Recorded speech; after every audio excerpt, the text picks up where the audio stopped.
In the silent layers of the earth, beneath forests, oceans, and deserts, lie structures older than recorded history, monuments built by hands we no longer remember. Their stones whisper of civilizations that rose, flourished, and then vanished without leaving a name. Some were swallowed by shifting continents, others buried by ice, fire, or time itself. Yet the mysteries they left behind remain unmistakable. Precise architecture where none should exist, celestial alignments carved into rock, and fragments of cultures that challenge what we think we know about humanity's past. We journey into these forgotten worlds, unearthing ruins that defy explanation and tracing the footsteps of societies erased long before our own. So settle in, keep your mind open, and let's step together into the shadows of prehistory, where each discovery raises a new question. Quiet under the high desert sun of northwestern New Mexico, Chaco Canyon stretches out like a vast stone amphitheater, quiet, rugged, and deceptively empty. Its mesas rise in flat, angular lines, their shadows drifting slowly across the valley floor. At first glance, it appears untouched, a barren landscape carved only by wind and time. Yet, as one steps closer, the canyon changes. Sandstone walls reveal ancient masonry.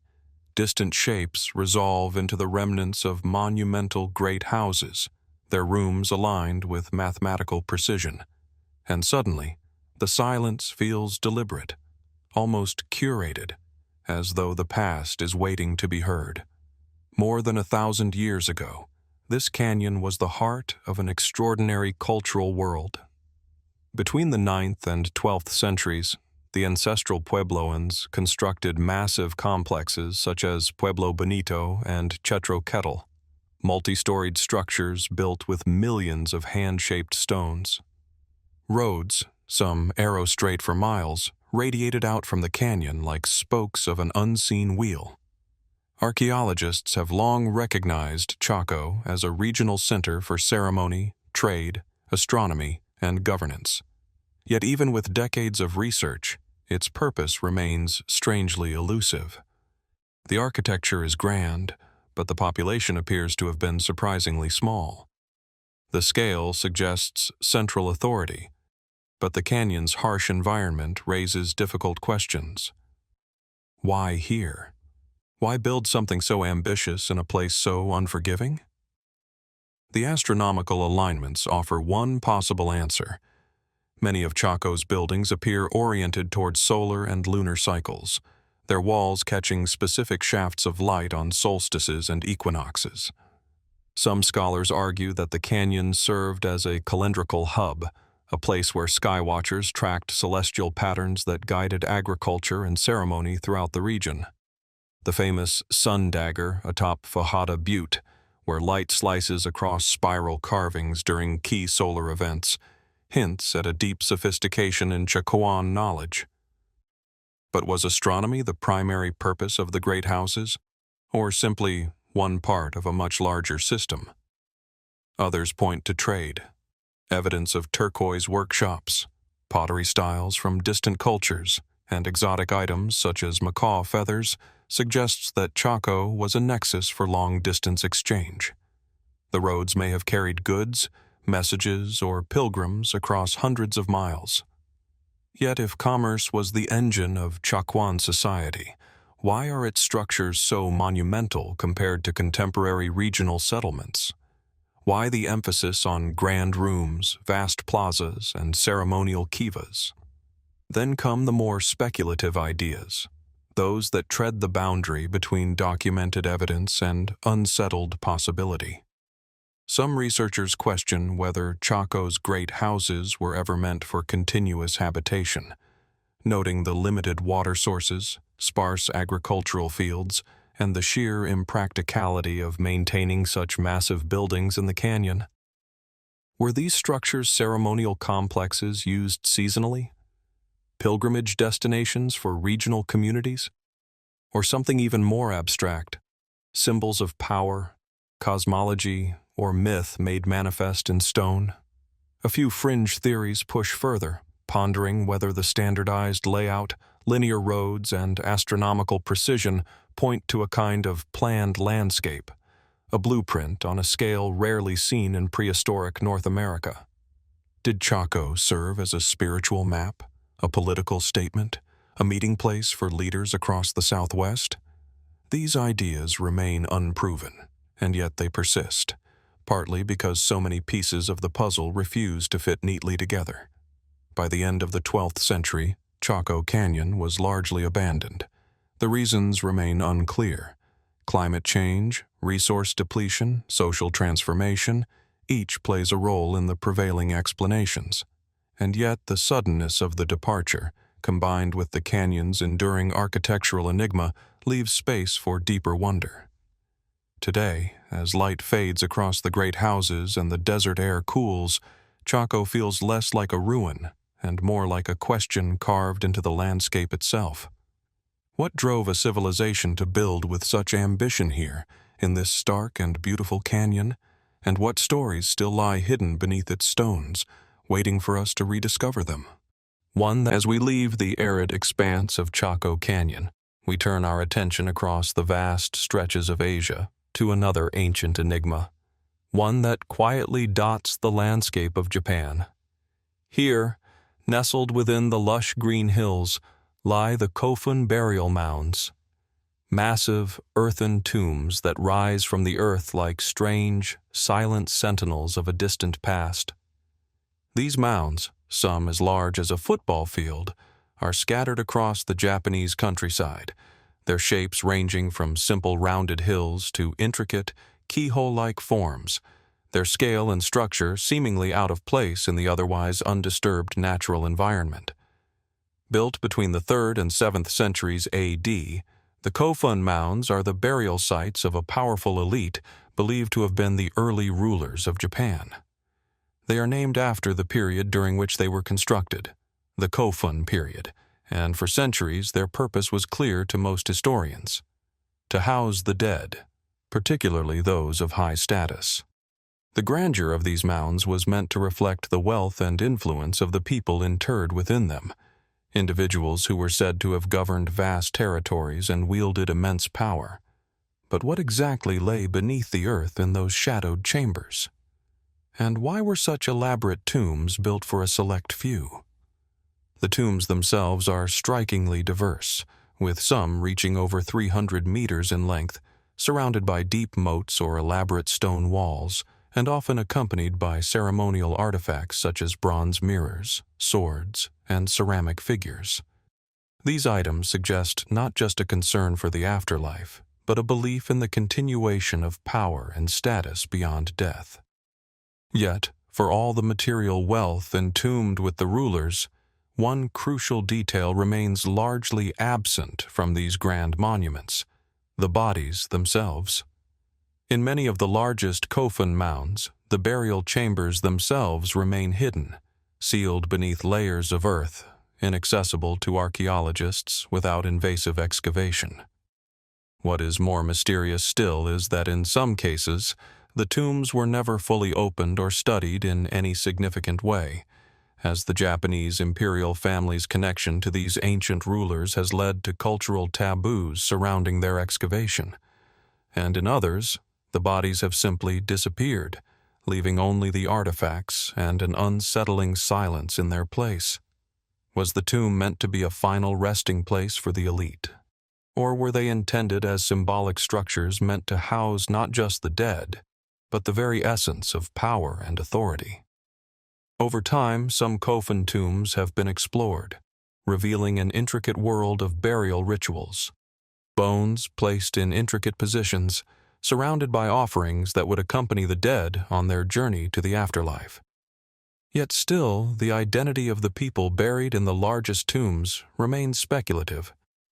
Were they truly the ancestors of the early Japanese emperors, as some theories suggest?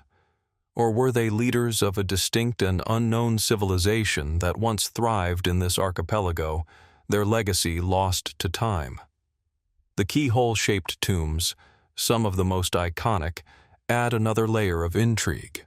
These massive burial mounds are thought to be modeled after the shape of an ancient Japanese tombstone, but their design has led to speculation about other cultural influences. Could these structures have been influenced by far-flung civilizations, like those of China or Korea, or even earlier, more mysterious cultures whose traces are now lost to history? Some even suggest that the peculiar shape of these mounds might represent an attempt to mimic celestial bodies, drawing connections between the earthbound rulers and the gods above. And then there is the question of the builders themselves. While many agree that the Kofun period marks the rise of a more centralized society in Japan, the precise methods used to construct these colossal mounds remain elusive. How did such a large, diverse population, with limited technology, come together to create such monumental burial sites? Was there a sophisticated network of labor and organization behind these structures? Or was their construction the result of something more, something beyond the mere need to honor the dead? As we look upon the Kofun mounds from the vantage of modern-day research and technology, the mysteries only deepen. The tombs stand as silent sentinels of a time long past, their stories told only through the remains of objects, their grandiosity, and the unanswered questions they leave in their wake. What truths are buried within these vast earthen structures, and what do they reveal about the early people of Japan and their understanding of life, death, and power? As we leave behind the earthen tombs of Japan and move toward the highlands of Ethiopia, we encounter another ancient wonder that continues to defy understanding. In the heart of the Ethiopian plateau, surrounded by the craggy peaks of the Lasta Mountains, lies the extraordinary complex of Lalibela, a place where rock itself has been transformed into a divine expression of architecture and faith. Here, 11 medieval churches, hewn entirely from solid rock, rise from the earth as if forged by the hand of a forgotten god. The city, once thought to be a divine kingdom, is an enduring testament to human ingenuity, but it is also shrouded in an air of mystery that has perplexed archaeologists, historians, and theologians for centuries. The churches of Lalibela are not built in the traditional sense. They are carved, not constructed. Excavated from the solid volcanic rock beneath the ground, their exteriors and interiors chiseled with painstaking precision. From a distance, the churches appear as isolated monolithic structures, their forms standing against the backdrop of the rugged landscape like ancient sentinels.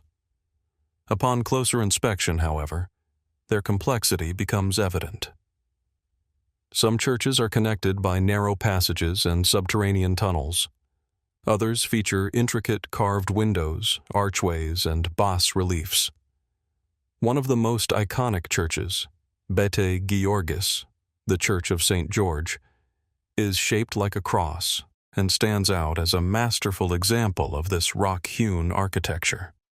Its sharp angles and the way it emerges from the rock make it seem almost otherworldly, as if it was never intended to be anything other than a part of the landscape. The story of Lalibela's creation is rooted in both historical and legendary accounts. According to local tradition, the churches were commissioned by King Lalibela of the Zagwe dynasty in the 12th century, who sought to create a New Jerusalem in Ethiopia after the original city became unreachable due to Muslim conquests. The king's vision was grand.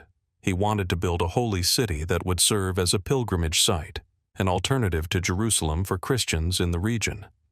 The king himself, some say, was divinely inspired to undertake such a monumental task. But how exactly could a small medieval kingdom with limited resources manage to carve out such a complex of churches from solid rock? For centuries, historians have offered explanations, though none seem entirely convincing. The sheer scale and sophistication of the project raise several questions. How were these churches constructed?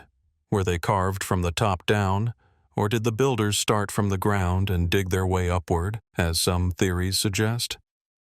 There are no definitive records of the construction techniques, and so far, archaeologists have not uncovered evidence of advanced tools or machinery that could have been used to shape the churches with such precision?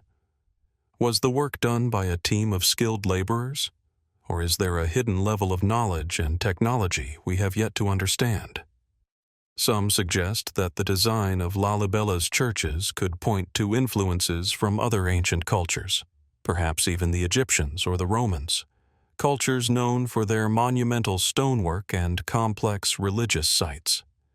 Others believe that the construction may have been inspired by the ancient traditions of Ethiopia's own Christian heritage, which has always been deeply connected to the sacred.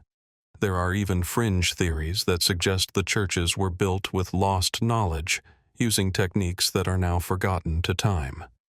Could the builders have had access to secret wisdom, or perhaps advanced tools or methods that have since vanished from history? While the mainstream view holds that King Lalibela's reign was the driving force behind the church's creation, there are whispers of an even older origin. Some suggest that the churches predate the 12th century, perhaps dating back to even earlier centuries, a time when the area may have been home to other, as yet unknown, civilizations. Could Lalibela have been a place of ancient significance long before King Lalibela's vision took form? As with so many ancient sites, the deeper one looks into the history of Lalibela, the more questions arise. Despite modern excavation efforts, we are left with more uncertainties than answers. The churches stand today, resilient and mysterious, as monuments not only to religious devotion, but to an enduring human desire to create something eternal. Perhaps the true story of their origin is lost to time, hidden within the rock itself. What secrets lie beneath the stone surfaces of Lalibela? And will the day ever come when we fully understand the genius or mystery that brought these incredible structures into being? As we leave the monolithic stone structures of Lalibela behind, we travel westward across the Mediterranean to a land rich with myth, history, and the ruins of a civilization that once ruled much of the Aegean. The Bronze Age city of Mycenae in southern Greece has long been associated with the legends of Homer's Iliad and Odyssey, tales of powerful kings, fabled warriors, and gods who shaped the course of history. Yet beneath the storied walls of Mycenae, hidden in the hills and valleys, lie structures that hint at another, even more mysterious aspect of Mycenaean society. The Tholos tombs, often referred to as beehive tombs due to their distinctive shape, have intrigued archaeologists and historians for centuries, raising questions about the people who built them and the rituals that may have taken place within their stone walls.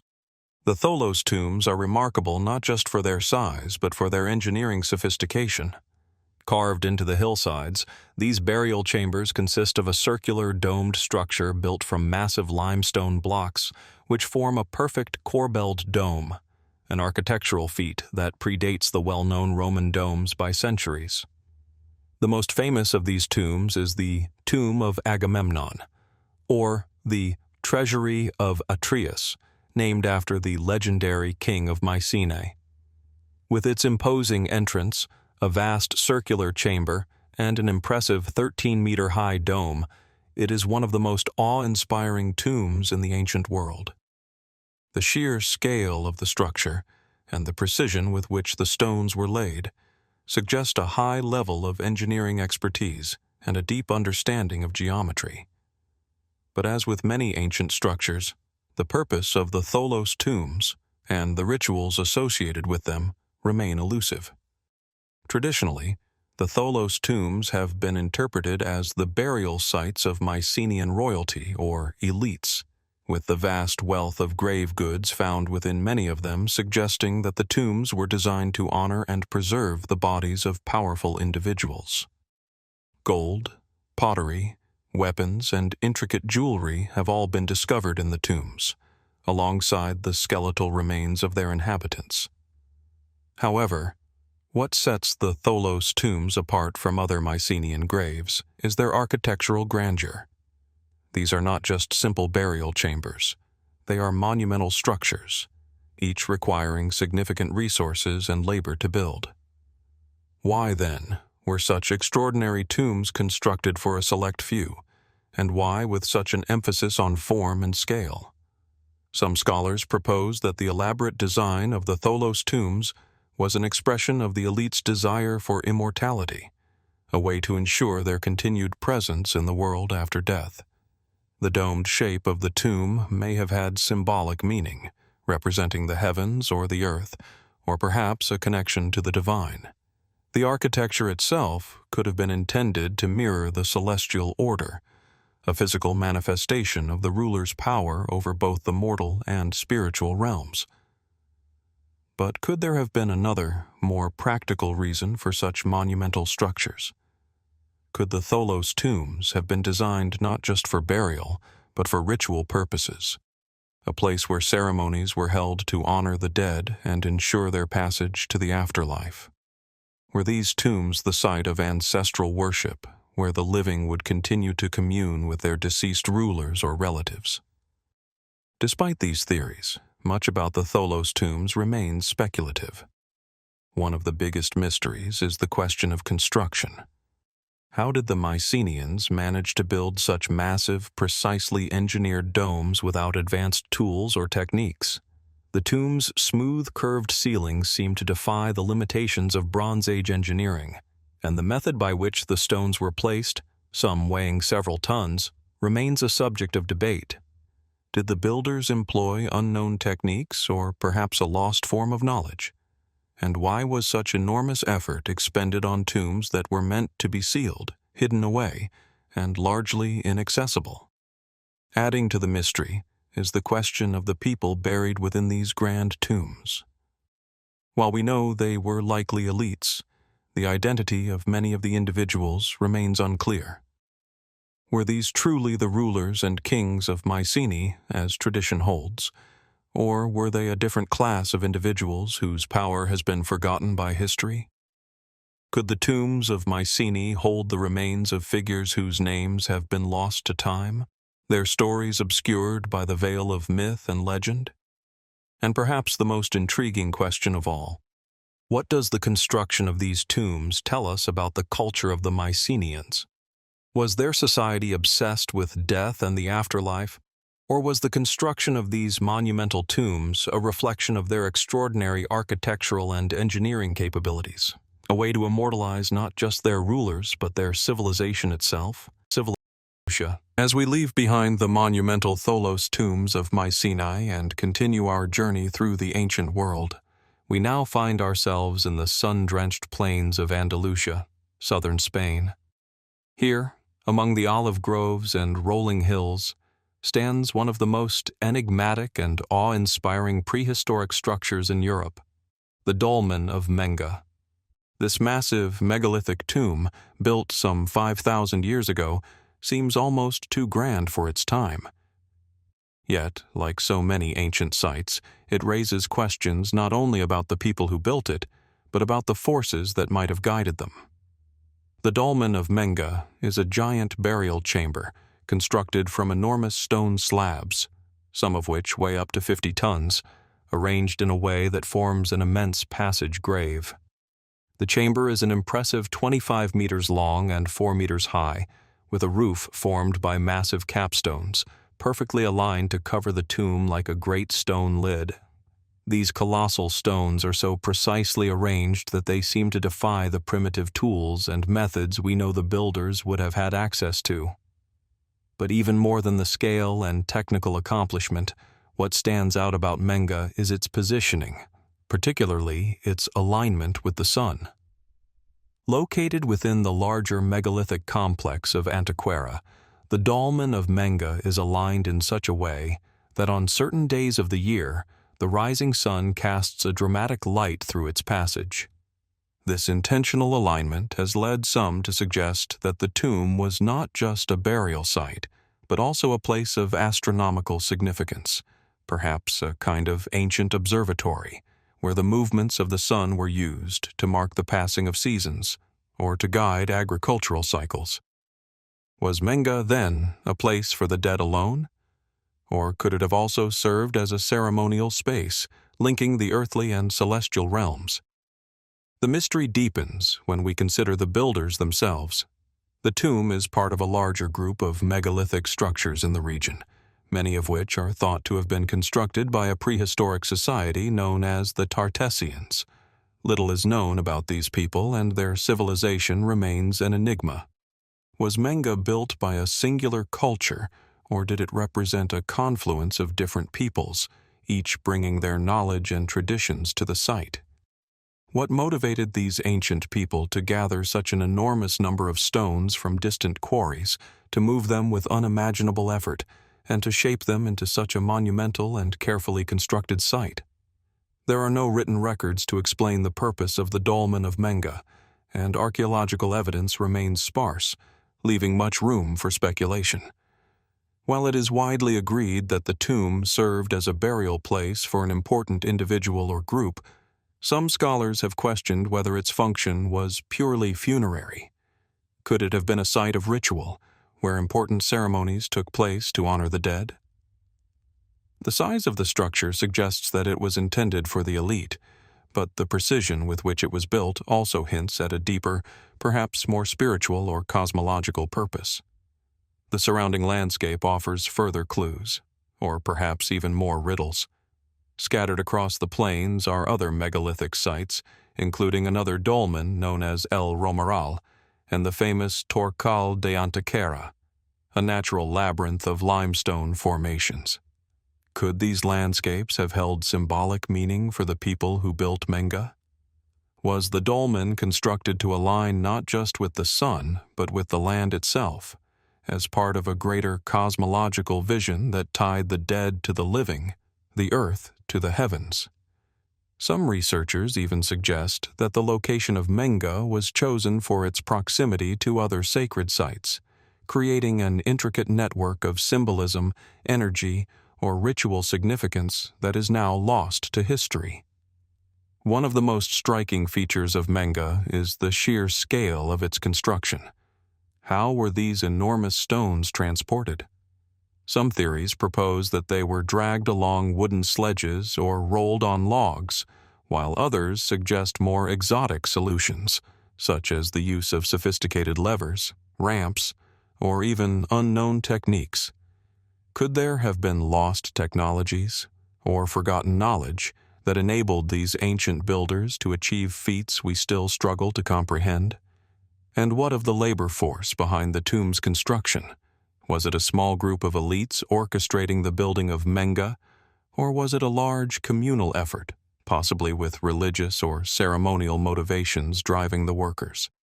Like many ancient sites, the Dolmen of Menga continues to resist a simple explanation.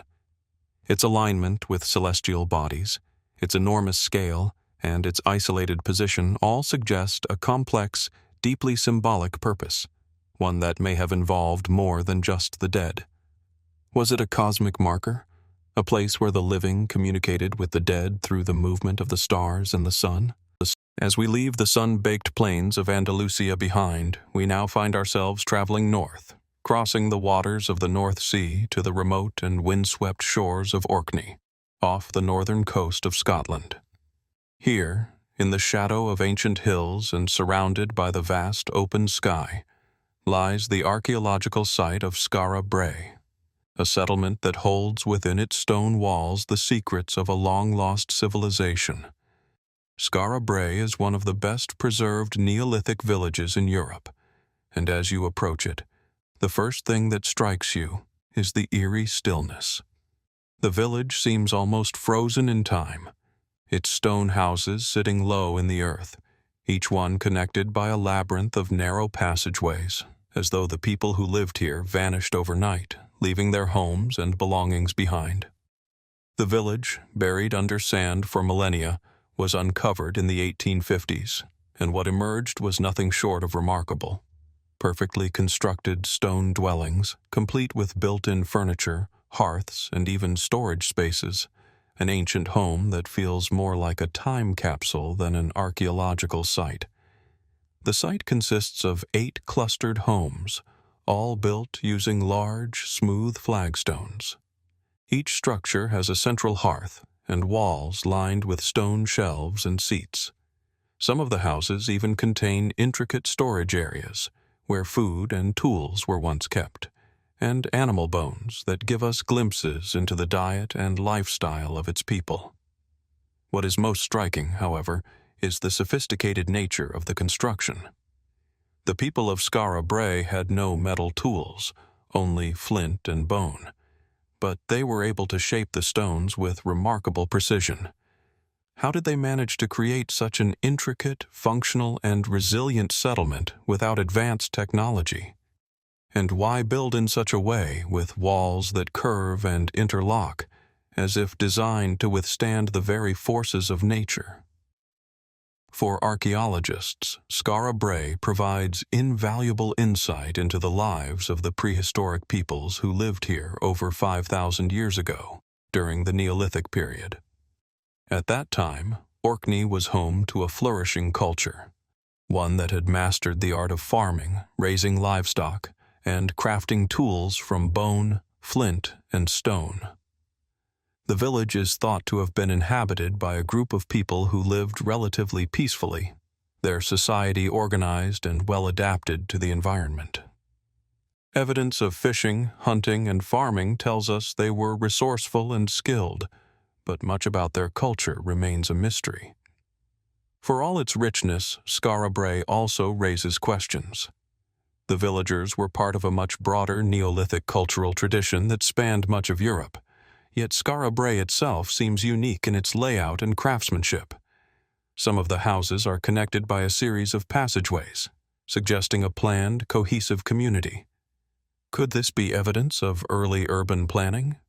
Or did the people of Skara Brae live in a communal society, where individual homes were less important than the collective good? And why, after so many millennia, was this village suddenly abandoned? The most striking aspect of Skara Brae is its apparent suddenness. There is no evidence of warfare or natural disasters in the area at the time, but the village was abruptly abandoned around 2500 BC. What caused these people to leave their homes? Some theories suggest that a sudden climatic change, perhaps a shift in weather patterns or a severe storm, could have driven them away. Others suggest a collapse in the social or economic structure of the community, while more speculative ideas point to the possibility of a sudden, unforeseen event that led to their departure, one that left no trace of its cause. Did the people of Skara Brae leave because they had to, or did they choose to move on for reasons we may never understand? Moreover, the artifacts discovered at Skara Brae add another layer of intrigue. Some items suggest the villagers had a complex belief system, including carved bone tools, animal figurines, and objects that may have had ritual significance. Could Skara Brae have been more than just a settlement? Was it a place of spiritual or ceremonial importance, where ancient rites were practiced to honor the gods or the dead? We may never know for sure. As we walk through the village's reconstructed homes, peering into the stone rooms where ancient fire pits once burned, we are left with more questions than answers. What drove the people of Skara Brae to build such an extraordinary village in the first place? And why, after flourishing for centuries, did they leave it behind without a trace? Were they simply a product of their time, or did their civilization hold knowledge and secrets that have since vanished into the past? As we leave behind the wind-swept shores of Skara Brae, we now journey across vast continents to a region where the earth rises in jagged cliffs and vast deserts stretch beneath an unforgiving sun. Here, nestled in the heart of Peru's coastal desert, lies one of the most extraordinary and ancient archaeological sites in the Americas, the pyramids of Caral. This ancient city, one of the oldest urban centers in the world, holds a secret. It was built long before the great civilizations of Egypt, Mesopotamia, or China, and yet it shares a strikingly similar architectural feature with them, the pyramid. Caral, also known as the sacred city of Caral Supe, was constructed over 5,000 years ago, during the Norte Chico civilization, and remains one of the oldest known examples of monumental architecture in the Western Hemisphere. The city is not just a series of buildings, but a carefully laid out urban complex. At its heart stand 6 massive pyramids, some of which rise as high as 18 meters, their stepped terraces reaching toward the sky like silent sentinels of an ancient world. These structures are not tombs like Egypt's pyramids, but instead appear to have been centers for ceremonial activity, perhaps places of political power or religious significance. As you approach the pyramids of Caral, the first thing that strikes you is the stillness. The site is located in one of the driest places on Earth, with little rainfall and a landscape dominated by harsh, sun-baked terrain. Yet in the midst of this barren expanse, the pyramids rise with an unexpected sense of permanence, as if they were built to withstand not just the elements, but the passage of time itself. The city's layout suggests deliberate planning. Wide plazas, residential areas, and smaller buildings organized in a way that points to a sophisticated society. And yet, despite the size and scope of Caral, no signs of warfare, fortifications, or even weaponry have been found here, leading some to question the nature of the civilization that created it. The exact purpose of the pyramids remains a mystery. Unlike the tombs of Egypt, which are well documented and associated with the afterlife, the pyramids of Caral have not been linked to burial practices. Instead, the archaeological evidence suggests that the pyramids were used for ceremonial, social, or political purposes, places where rituals were performed to honor deities or ensure the fertility of the land. A large circular platform at the site, along with the pyramidal structures themselves, might have been used for communal gatherings or even astronomical observations, as the site is aligned with the surrounding landscape in ways that suggest an awareness of celestial movements. Could these pyramids have been built to honor the stars, much like their Egyptian counterparts, or were they symbols of something more grounded, manifestations of power, authority, or spiritual connection with the natural world? The mystery deepens when we consider the builders themselves. Who were the people who constructed Caral, and how did they come to master such monumental architecture with limited technology? The Norte Chico civilization, which thrived in the region between 3000 and 1800 BCE, appears to have had little contact with other great civilizations of the time. There are no signs of metal tools, no evidence of writing, and no decipherable inscriptions. Yet, they were capable of building with remarkable precision and sophistication. Was this an isolated culture, or was Caral part of a larger network of early civilizations with shared ideas, technology, and practices that have since vanished from history? Some researchers have suggested that Caral may have had contact with other ancient cultures from distant lands, perhaps even ones that we have yet to identify. Even more perplexing is the fact that the Norte Chico people did not develop pottery, an essential element of most early agricultural societies. Instead, they relied on textiles, and much of their economy seems to have been based on fishing, agriculture, and the trading of goods such as cotton, textiles, and ceremonial items. Was the civilization of Caral so advanced in its understanding of the world that it developed a different way of life entirely, one that did not rely on the common markers of other ancient civilizations? Or is it possible that the knowledge and practices of this culture were lost, leaving us with only fragments of their achievements? Despite decades of study, Caral still holds many secrets. Its vast pyramids, seemingly untouched by time, continue to draw archaeologists and explorers, all seeking to unlock the meaning behind these enigmatic structures. What inspired the creation of the pyramids of Caral, and what role did they play in the spiritual and political life of the Norte Chico people? Were they temples, observatories, or symbols of power and social cohesion?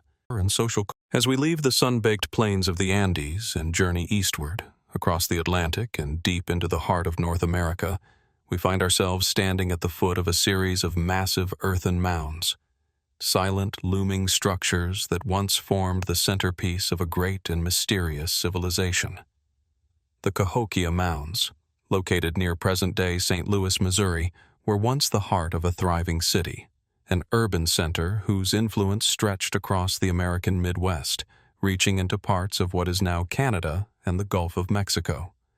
The site is vast, and its purpose is shrouded in enigma, leaving scholars and archaeologists with more questions than answers. Cahokia was at its peak around 1,000 years ago in the 11th and 12th centuries. At that time, it was the largest urban settlement north of Mexico, home to tens of thousands of people, an impressive feat for an ancient civilization. The site itself encompasses over 2,000 acres and is marked by more than 120 earthen mounds, the largest of which is Monk's Mound, standing 100 feet tall and covering 14 acres at its base. From the top of this mound, you can see the sprawling remnants of the city below, an urban center that once included ceremonial plazas, homes, and wide thoroughfares, all arranged in a sophisticated, deliberate layout. It is easy to imagine what it must have looked like in its prime, with massive buildings, bustling markets, and a vibrant community of artisans, farmers, and traders. Monk's Mound, the tallest of the mounds, is particularly remarkable. Built in several stages over time, it is a testament to the monumental efforts of those who constructed it. But it raises immediate questions. Why was this enormous structure built, and what was its function? The shape of the mound suggests that it may have been a platform for a temple or a place for rituals, possibly dedicated to the worship of the sun or other deities. Some researchers suggest that it could have served as the residence of a ruler or priest-king, indicating the centralization of power in Cahokia. Yet, despite the many studies and excavations, no clear evidence has been found to definitively explain its purpose. Was it a place of power, or a site for sacred rites? Or could it have been both? The mystery of Cahokia deepens when we consider its rapid rise and subsequent fall. At its peak, Cahokia was a thriving metropolis, but by the time European settlers arrived in the 17th century, the city was abandoned. Its population had mysteriously dwindled, and its once magnificent structures had fallen into ruin. Why did Cahokia collapse? Was it the result of environmental changes, such as flooding or soil depletion, which affected the region's ability to sustain large populations? Or was the city's downfall tied to internal strife, political upheaval, or warfare? There is no clear explanation. While the city's abandonment is documented in both oral histories and archaeological findings, the precise cause remains elusive. Adding to the mystery is the fact that Cahokia was not an isolated phenomenon. While the city itself was a major center, it was part of a larger network of mound-building cultures that spread across the Mississippi River Valley and beyond. These mounds, often constructed with great care and precision, were used for a variety of purposes, from burial sites to ceremonial platforms. But Cahokia stands out as the largest and most complex of these sites. How did this civilization, with no written language and only rudimentary tools, manage to build such an intricate and sophisticated city? What knowledge or cultural exchange allowed them to achieve this level of urban development? Some scholars have suggested that Cahokia's rise may have been influenced by interactions with other cultures, particularly those from Mesoamerica. The shared use of symbolic imagery, such as the serpent motif, and evidence of long-distance trade routes linking Cahokia to regions as far away as the Gulf Coast, have led to the theory that Cahokia was part of a much larger cultural network. Could the people of Cahokia have been influenced by, or even connected to, the civilizations of the ancient Maya or Aztec? Was their sophisticated understanding of astronomy, agriculture, and architecture shared across distant cultures? Yet, the possibility of external influence does not entirely explain the sudden and dramatic collapse of Cahokia. If it was part of a larger cultural or trade network, why did it fall so quickly? Was there a catastrophic event? A war, a natural disaster, or even a societal shift? that led to its abandonment? Or did Cahokia simply outgrow its capacity to sustain its population, succumbing to the pressures of overexpansion and resource depletion? Cahokia. As we leave behind the earthwork mounds of Cahokia and travel further east, we find ourselves in a distant and ancient corner of the world, a place where the desert winds whisper across the ruins of a once thriving civilization. On the island of Crete, amid the crumbling remains of stone walls and labyrinthine passageways, lies the enigmatic temple of Kardaki, an ancient site that has long perplexed archaeologists and historians alike. The temple is a singular structure, perched on a rocky hill that overlooks the Aegean Sea. It is not as grand or well known as the temples of Greece or Egypt, yet its very isolation and the mystery surrounding its purpose have given it a unique place in the study of ancient cultures. The Temple of Kardaki, though not as monumental in scale as other ancient religious sites, stands as a testament to the spiritual and architectural ambitions of the people who built it more than 3,000 years ago. Unlike the great stone temples and pyramids we often associate with ancient civilizations, the Temple of Kardaki is made of limestone blocks, weathered by time yet still holding an air of solemnity. Its foundations, partially obscured by centuries of wind and rain, suggest a once impressive structure with a courtyard, an inner sanctum, and a ceremonial space that may have been used for rituals honoring gods or nature itself. What is striking about the site is its strategic location. The temple is built on an elevated platform, providing a commanding view of the surrounding landscape. From this vantage point, the worshippers or priests who once gathered here would have been able to look out over the sea, watching as the sun rose over the horizon and cast its light on the sacred grounds. The design of the temple is simple yet evocative. The walls are adorned with faded carvings, images of animals, geometric patterns, and symbols that might once have been imbued with sacred meaning. Though the images are worn down by centuries of exposure, they still hint at the deep spiritual significance that the site once held. Some scholars speculate that the carvings could have been depictions of local deities or animal spirits, tying the temple to the natural world that surrounded it. Others suggest that these markings could have been an early form of astronomy, a way of tracking the movements of the stars or the sun in relation to the earth. Was the temple designed as a place of worship, or was it an observatory, a structure built to study the celestial world and its connection to the earthly realm? The mysteries of the Temple of Kardaki extend beyond its purpose and symbolism. The very identity of the people who built it remains unclear. The ruins suggest a well-organized society with a deep knowledge of construction techniques, yet no written records have been found to explain who they were or what their beliefs entailed. Were they a group of early Minoans, or perhaps a forgotten civilization that predated the Minoan rise?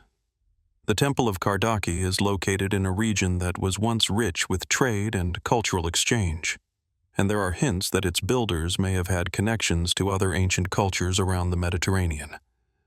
Could they have been influenced by the more famous Minoans, or were they independent in their spiritual practices and architectural achievements? The temple's strange isolation is another source of intrigue. It stands apart from other well-known archaeological sites on the island, such as the grand palaces of Knossos. The fact that it was built on a rocky hill, removed from the more populous centers, suggests that it may have held a special, possibly esoteric significance. Was the Temple of Kardaki a sanctuary for a select few?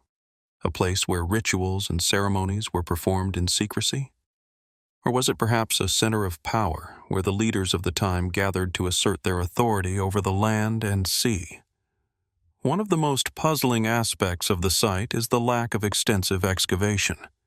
Despite its potential historical importance, the Temple of Kardaki has remained relatively untouched compared to other ancient sites on Crete. Some researchers wonder why more extensive archaeological work has not been done, leaving so much about the temple and the civilization that built it shrouded in mystery. Could it be that the temple is simply part of a larger, as yet undiscovered site, a fragment of a civilization whose existence has been lost to time? Or could it be that the site holds secrets too profound, too dangerous, or too unsettling to reveal? As we stand before the temple of Kardaki, with the wind sweeping across the rocks and the ancient sea stretching out before us, it is impossible not to feel a sense of awe at the unanswered questions this site presents. What was the true purpose of this temple, and who were the people who built it? The giant. As we move from the windswept hills of Crete, we now travel to a remote, quiet corner of the world, an eerie landscape in the heart of Sardinia, Italy, where towering stones and forgotten tombs are scattered across the land like ancient memories.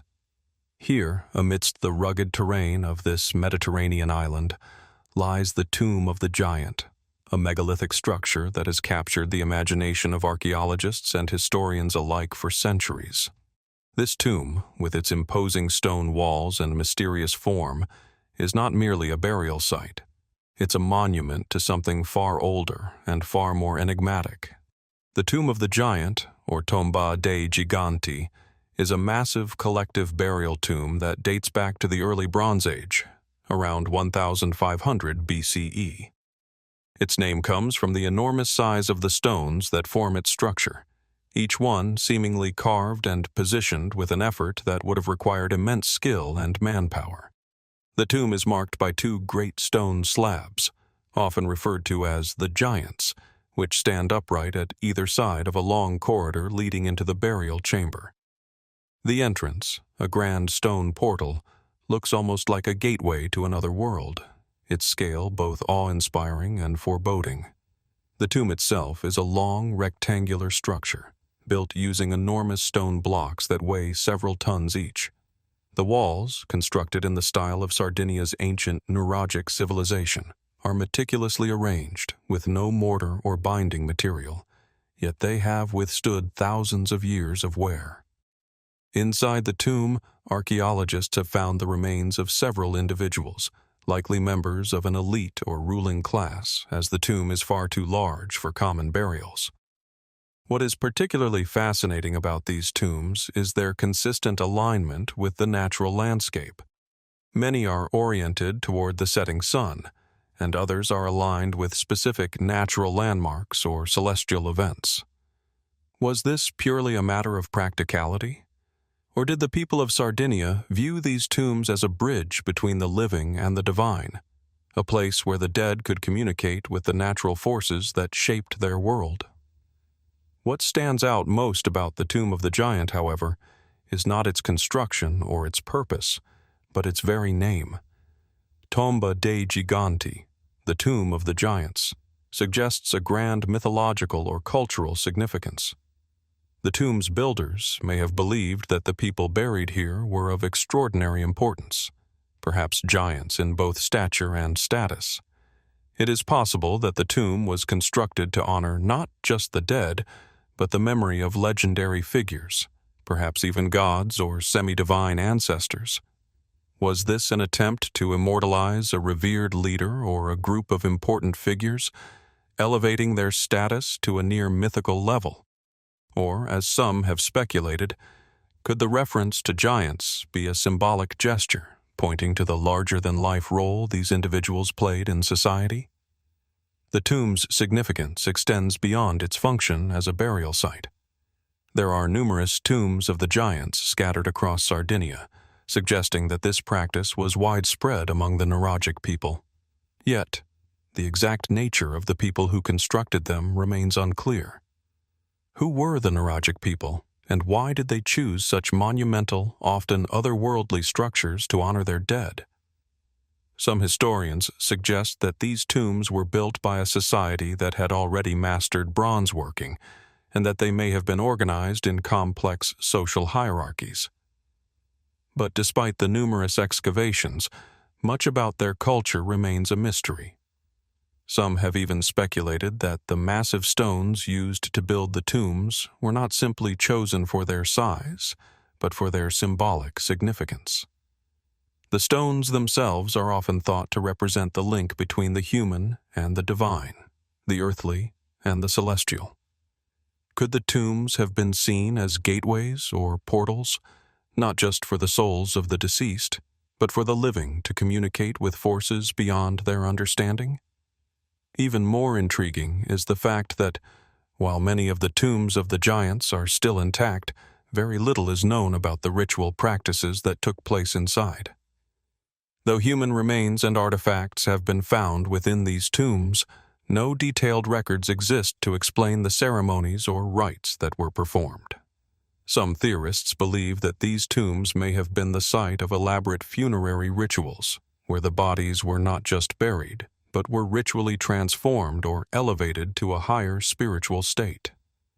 What ceremonies were held within the dark stone corridors of the tomb?